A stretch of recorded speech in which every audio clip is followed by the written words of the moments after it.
Amém. Louvado seja Deus, paz do Senhor aos irmãos. Mais uma noite estamos aqui para engrandecer e adorar o nome do Senhor. Eu queria pedir aos irmãos que estivessem com Bíblia aí, que abram sua Bíblia lá em Lucas, no capítulo 13.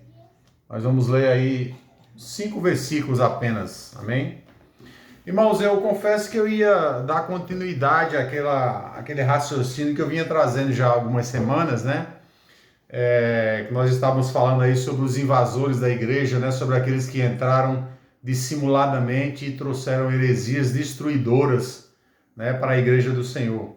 Mas essa semana eu ouvi muita coisa, eu li muita coisa a respeito do que está acontecendo lá no Rio Grande do Sul e da forma como a igreja está encarando isso, né?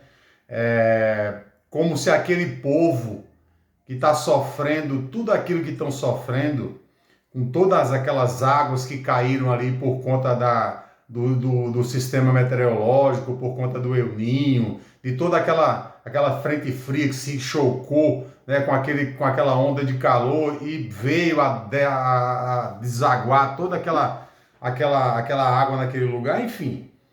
As pessoas estão tratando, a igreja está tratando, a igreja de Jesus, boa parte dela, está tratando aquela situação como se aquele povo tivesse cometido algum pecado para receber aquilo como castigo. E tem coragem de usar versículos e passagens bíblicas lá do Antigo Testamento, quando Deus mandou profetas profetizarem para julgar nações passadas, que não tem mais nada a ver com os dias de hoje, que não tem mais nada a ver com a lei que nos rege, que não é mais a lei de Moisés, e sim a graça de Jesus. Enfim, a gente tem ouvido e visto tanta coisa que uma hora dá medo, outra hora dá vergonha, outra hora dá raiva mesmo, de tanta burrice sendo dita. Porque se tem dois veículos que esse povo costuma utilizar para se dirigir, para se locomover, um é a maldade, irmão. Um é o veículo da maldade. O povo de Deus, infelizmente, é assim, ele é muito mau. Ele julga tudo e a todos. Então, toda hora os profetas estão atentos, ou a um acidente, ou a uma catástrofe natural, ou a um adultério, ou a um desmanche de um casamento. Toda hora eles estão atentos para apontar o dedo para julgar. Isso não é de hoje não, isso foi assim a vida toda. Se você fizer uma análise bíblica, você vai ver que foi assim a vida toda. As profetadas não são novidade. Sempre houveram esses oportunistas que aproveitavam a desgraça alheia para se aparecer, para se engrandecer. Que pecado esse povo cometeu para receber aquilo? Aquilo é uma consequência da natureza. Não tem nada a ver uma coisa com a outra. Mas nós vamos ver que isso não é novidade, que isso não é de hoje. Que isso não é de hoje. E um dos veículos que esse povo usa para se locomover é a maldade, o outro é a burrice. São burros, não sabem interpretar a vontade de Deus e nem a palavra do Senhor. Mas vamos ler. Vamos ver Jesus dizer isso. Porque eu dizer e nada é o mesmo. Mas Jesus dizendo tem um peso muito grande. Vamos ver Jesus dizendo isso. Diz assim a palavra do Senhor. No capítulo 13 de Lucas, no verso 1. Naquele mesmo tempo, estavam presentes alguns e falaram a Jesus dizendo que os galileus, cujo sangue Pilatos havia misturado com o sacrifício que eles realizavam, tinham mais pecado do que os outros homens. Olha só, irmãos. Alguns fariseus, alguns líderes religiosos se juntaram ali àqueles ouvintes de Jesus e foram comentar com Jesus a respeito de alguns galileus que tinham sido mortos por Pilatos e que Pilatos tinha sangrado esses homens, arrancado o sangue deles e tinha oferecido como sacrifício aos seus deuses pagãos o sangue dos homens. Como se não bastasse eles fazerem isso com animais, também tinham pegado algum daqueles galileus e tinham oferecido o sangue deles aos deuses romanos. Aí ele continua dizendo assim: então Jesus respondeu e disse: vocês pensam que esses galileus foram mais pecadores do que todos os outros galileus que sofreram contas parecidas? Não, eu vos digo, antes, se não vos arrependerdes de todos os vossos pecados, de tal modo perecereis. Ou aqueles 18 galileus sobre os quais caiu a torre de Siloé e os matou, vocês pensam que eles são mais culpados de pecado do que os habitantes de Jerusalém? Pois eu vos digo que não. Se antes vocês não se converterem, de tal modo vocês perecerão. Quando eles vieram com essa conversa para Jesus, Jesus parou o que estava dizendo, olhou para eles e disse assim: olha, vem cá, vocês acham que esses galileus que foram presos pelo governador e que tiveram seu sangue vertido e oferecido no altar pagão são mais pecadores do que os outros galileus? Pois eu digo a vocês que não. Se vocês não se converterem do pecado de vocês, de tal modo vocês sofrerão a condenação. A mesma coisa aconteceu na época de Jesus, um acidente com uma torre chamada de Torre de Siloé, onde morreram 18 galileus que estavam lá, findando, terminando de construir. E Jesus cita esse caso. Ele diz: aqueles 18 que estavam lá na Torre de Siloé, cuja torre caiu por cima dele e os matou, que vocês dizem que eles tinham pecado e aquilo foi um julgamento de Deus sobre a vida dele, eu digo a vocês que não, aquilo foi um acidente. Aquilo foi simplesmente um acidente. Eles não tinham mais pecado do que os filhos de Jerusalém, porque se os filhos de Jerusalém não se converterem de verdade, de coração e de mente, eles vão sofrer tal rigor quanto qualquer outro sofrerá.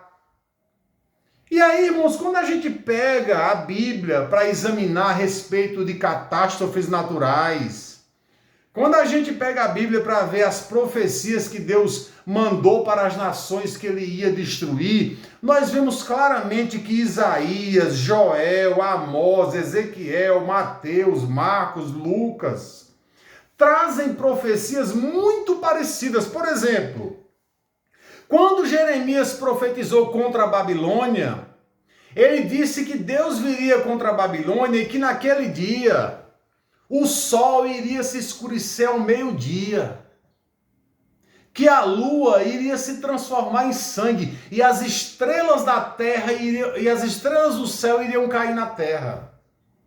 Quando Amós vai contra os assírios, profetiza contra os assírios, ele diz que naquele grande dia, quando Deus for ter contra os inimigos de Israel, no céu o sol não aparecerá e a lua não dará o seu brilho, verterá sua cor em sangue e as estrelas do céu cairão na terra. E Amós acrescenta dizendo: e o céu se enrolará como um pergaminho.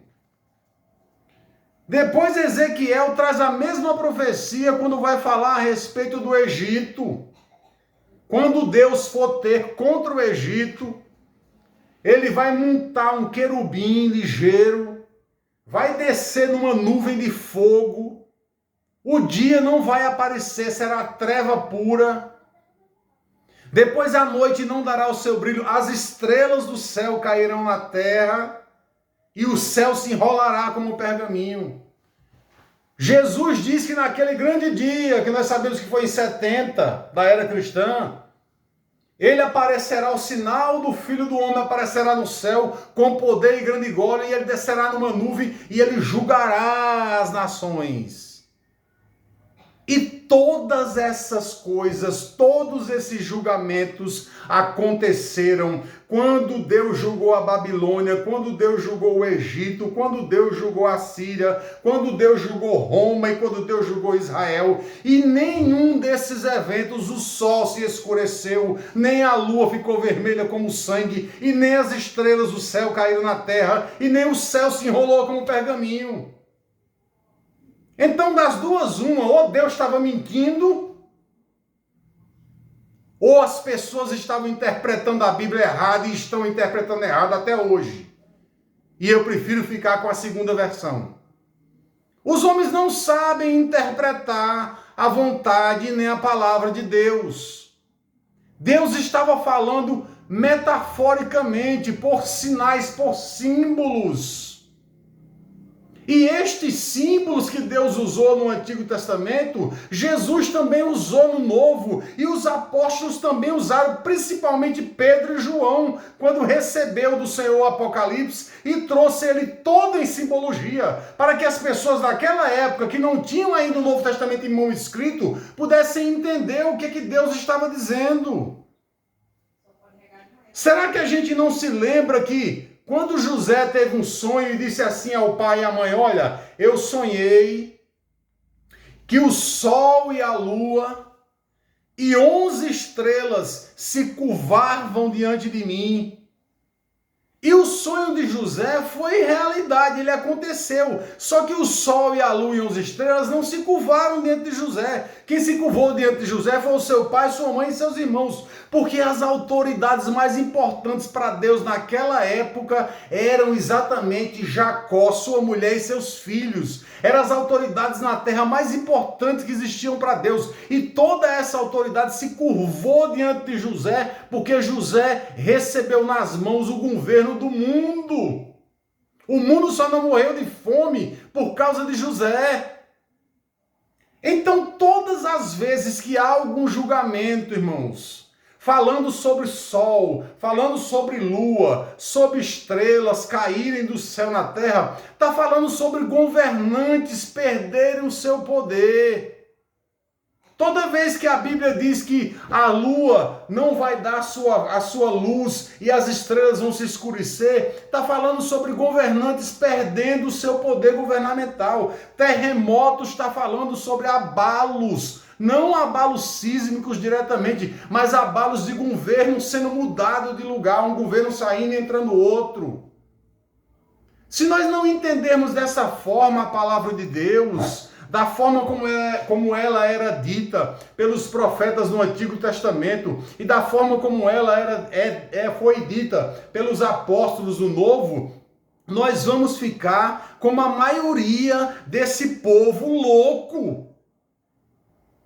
Como a maioria desse povo que acha que Jeremias, quando traz uma profecia há quase 2.000 anos, há mais de 2.000 anos atrás, estava falando sobre o Rio Grande do Sul. Que Ezequiel, há quase 2.000 anos atrás, estava falando sobre o Rio Grande do Sul. Não tem base um negócio desse. Isso não tem fundamento bíblico. Nós precisamos acordar para a realidade dos fatos. Nós não somos a antiga aliança e nem da antiga aliança. Nós somos da nova aliança. As profecias de Deus para a destruição das nações cessaram. As profecias de Deus para a destruição do povo que era o seu inimigo cessou. A missão de Deus agora na terra, juntamente com o seu Filho Jesus Cristo e com o seu Espírito, é uma missão de salvação. É uma missão de arrebanhamento. Chegou a hora de se cumprir. É Isaías 61, onde a igreja vai brilhar como a luz do sol. Onde a igreja vai refletir a luz para o mundo. E o mundo a vai acompanhar e a igreja vai conduzi-la para o Monte Sião, que não é o Monte Sião de Jerusalém. É o céu, é a luz, é o brilho. É a nova Jerusalém celestial. Quando é que a gente vai parar de ser tão ignorante, de tratar as coisas de uma forma tão grotesca como a gente tem tratado? Quando é que a igreja de Jesus vai parar de ser má? Porque é isso que está sendo má. está agindo com maldade. E os que não estão agindo com maldade estão agindo com burrice. Nada que aconteça hoje em dia, nem guerras, nem rumores de guerra, nem catástrofes naturais, é julgamento de Deus contra os homens, porque Deus não age mais dessa forma por conta da nova aliança estabelecida pelo sangue de Jesus. Ah, irmãos, mas Deus mandou o dilúvio, mandou e destruiu a terra inteira. Aquilo foi uma ação direta de Deus para destruir a terra. Só que depois que ele mandou o dilúvio, que ele salvou as 8 almas ali naquela arca, que ele desembarcou Noé com sua família, ele fez um pacto com Noé. E o pacto com Noé era um pacto com todos os seres humanos da terra, porque Noé representava todos os seres humanos da terra. E qual foi esse pacto? Nunca mais, ele disse, nunca mais usarei as águas, a inundação, as enchentes. Nunca mais usarei as enchentes, as águas, a inundação como castigo contra o homem. Foi Deus que disse isso. E ele disse, eu vou colocar um símbolo, Noé. Eu vou colocar uma aliança entre mim e ti. O símbolo será o arco no céu. O arco-íris como nós conhecemos. E esse símbolo está tão vivo na mente de Deus, tão vivo na mente de Deus, que quando João, lá no Apocalipse, isso foi no primeiro livro de Gênesis, quando João, lá no Apocalipse, no último livro, tem a visão do trono de Deus, uma das coisas que ele vê é o arco. Porque a promessa de Deus e o juramento do Senhor e a aliança dele com o homem permanece. E a aliança qual que era? Nunca mais inundarei lugar nenhum como julgamento contra o homem. Então, da onde é que esse povo está tirando, irmãos, essa profecia? De que espírito está sendo tirada essa profecia? Do de Deus é que não é. Porque está incoerente com a palavra do Senhor. Não está de acordo com a palavra do Senhor. Agora, a infelicidade de ter um estado lá no sul do país, aonde 2 rios o corta praticamente inteiro, e tem uma baía onde deságua as águas desse rio, e essa baía lança essas águas para o mar, e choveu tanto naquele lugar que não se esperava tanta chuva, e a água não foi suficiente, escoada para o mar, é claro que ele ia encher as cidades. E os povos iriam sofrer com tudo isso que está acontecendo. Estão sofrendo ainda. Mas que castigo, que pecado esse povo cometeu para receber isso como castigo de Deus. Agora analisem tudo que eu estou dizendo para vocês e vejam se isso não é uma pataquada. Vejam se isso tem algum fundamento bíblico. Tudo o que acontece, eu falei para vocês há poucos meses atrás que com a guerra de Jerusalém ia aparecer profeta para tudo que era lado, falando que era o fim, falando que Jesus estava voltando, que o mundo estava acabando, e o mundo não acabou, Jesus não voltou. E a guerra ainda está lá, ainda perdurando durante um tempo. Haverão guerras, haverão rumores de guerras, haverá fome, haverá terremoto, haverá inundações, mas nada disso é castigo de Deus às nações, porque o Deus de Israel, o Deus que nos rege, o Senhor, ele saiu daquela linha de trabalho e pensamento do Antigo Testamento, o qual Jesus veio e cumpriu com a sua morte na cruz, e ele entrou numa linha nova, da nova aliança feita no sangue do Cordeiro, a qual não é mais para destruir, e sim para construir, não é mais para condenar, e sim para salvar. A missão do Cordeiro, a missão do Espírito, a missão do Pai é uma missão de salvação. É nesse estágio que nós estamos. E aí ficam os seres das bolhas, ficam os seres dos aquários, achando que são alguma coisa, achando que tem algum poder, alguma autoridade, usando a Bíblia como um amuleto de fé, usando a Bíblia como se ela fosse um tarô, um tarô egípcio, que você puxa uma carta, lê um versículo, aí puxa outra, lê outro versículo, puxa outra, lê outro versículo. Isso não existe, irmão. A Bíblia é para ser estudada, não é para ser sorteada, não. Ela não é um tarô egípcio, não. Nem um tarô Marcélia, que você tira uma carta e lê um destino. A Bíblia tem um segmento de estudos, ela precisa ser estudada. Mas sabe o que está acontecendo? O que está acontecendo é que a maioria dos religiosos de hoje em dia, principalmente a classe a qual nós pertencemos, ou já pertencemos um dia, que são os evangélicos, a adoração deles, na verdade, a interpretação deles, na verdade, é voltada para um deus grego chamado Hermes. Não é para o Deus de Israel, nunca foi. Porque a interpretação deles vem de uma hermenêutica que já recebe o nome do seu Deus, hermenêutica, ou seja, em homenagem a Hermes, um deus grego. Toda interpretação bíblica tem que passar por Hermes, senão não é verdadeira. Por que que um Deus grego tem que interpretar a palavra do Deus de Israel? Eu quero distância desse Deus grego. Eu sou cristão, eu adoro um Deus vivo, único e suficiente. Então essa interpretação, como disse Paulo, eu também digo, e digo na autoridade que me foi dada pelo Espírito Santo, porque eu estou no meu lugar de fala. Eu estou no meu lugar de fala e tenho autoridade para dizer isso. A autoridade me dada pelo Espírito Santo. Eu faço disso refúgio, assim como Paulo fez, de todo o conhecimento da hermenêutica, eu faço disso refúgio para ter apenas, única e exclusivamente, a revelação da graça de Jesus sobre minha vida.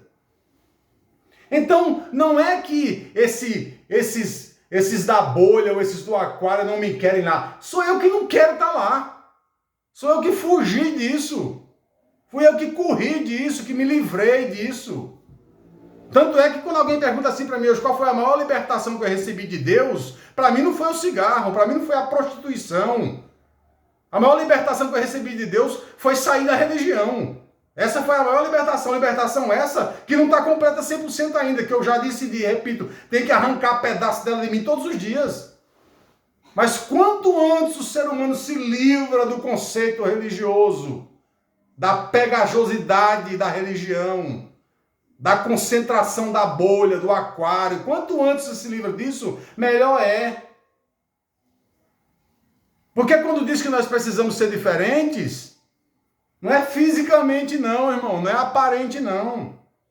Porque em que é que Jesus era diferente dos apóstolos, aparentemente falando? Em absolutamente nada.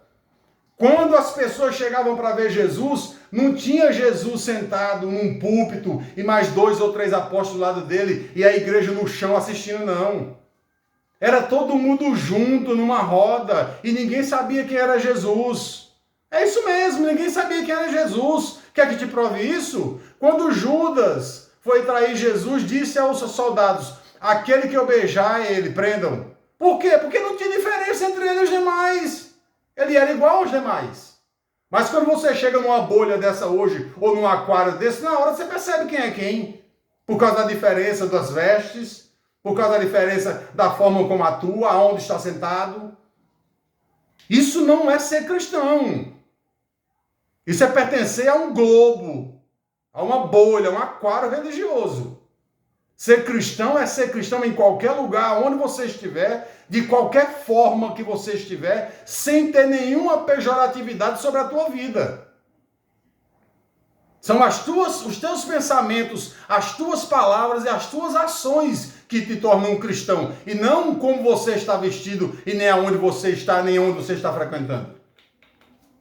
Então nós precisamos ter muito cuidado com isso, porque Jesus deixou bem claro que aquele que tiver misericórdia, também receberá misericórdia.